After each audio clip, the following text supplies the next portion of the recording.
Traz aqui um vídeo que circula nas redes sociais do possível nome de um ministro do Supremo Tribunal Federal que teria enviado uma mensagem para uma comentarista da Globo News para interpelar os integrantes da bancada do canal de TV sobre a anistia aos presos do 8 de janeiro.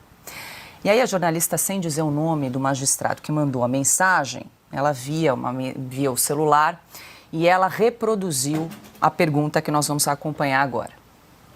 Posso fazer a pergunta que um ministro do Supremo sugeriu, porque eu estava tentando entender como é que o Supremo vai se comportar, né?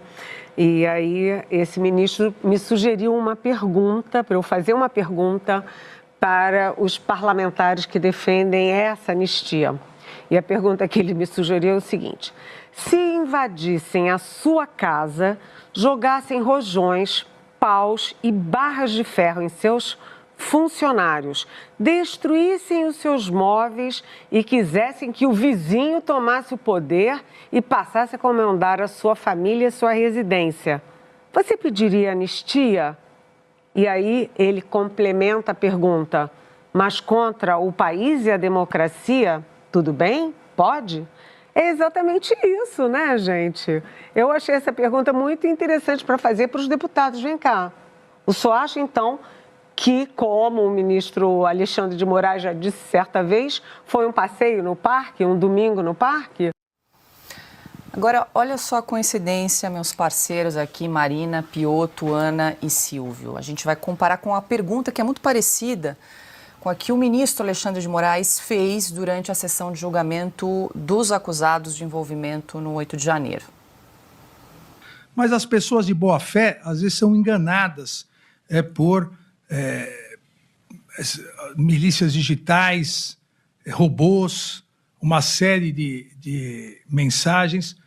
Mas as pessoas de boa fé só deveriam refletir e se perguntar: se o que aconteceu para o Brasil acontecesse na sua casa, se um grupo armado, organizado, ingressasse na sua casa, destruísse tudo, mas com a finalidade de fazer o seu vizinho mandar na sua casa, ou seja, de afastar você e a sua família do comando da sua casa, com violência, destruição, bombas, você pediria anistia para essas pessoas?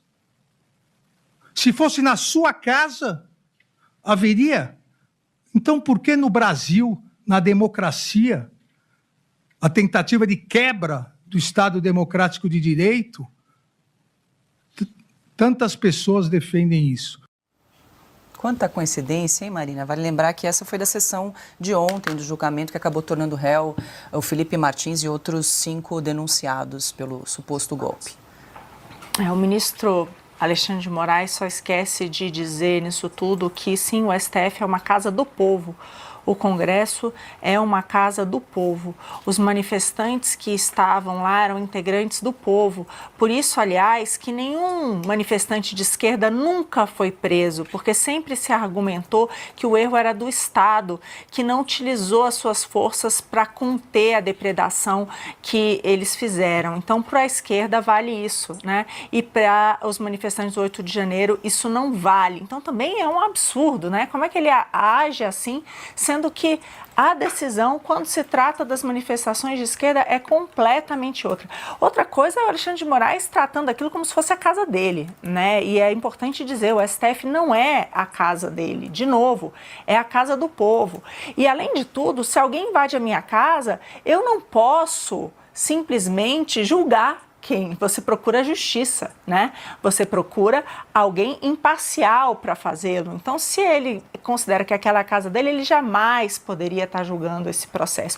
E eu diria que o que me torna isso tudo mais bizarro para mim é que, ao fazer essa analogia, está muito claro que ele já tem um veredito, né? E isso já está mostrado em diversos outros pronunciamentos, de diversas outras formas, e já tendo um veredito, ele jamais poderia estar julgando esse caso. Então, são várias aberrações. E aí, para terminar, essa questão infeliz da gente ver um jornalismo que simplesmente repete tudo aquilo que um ministro diz.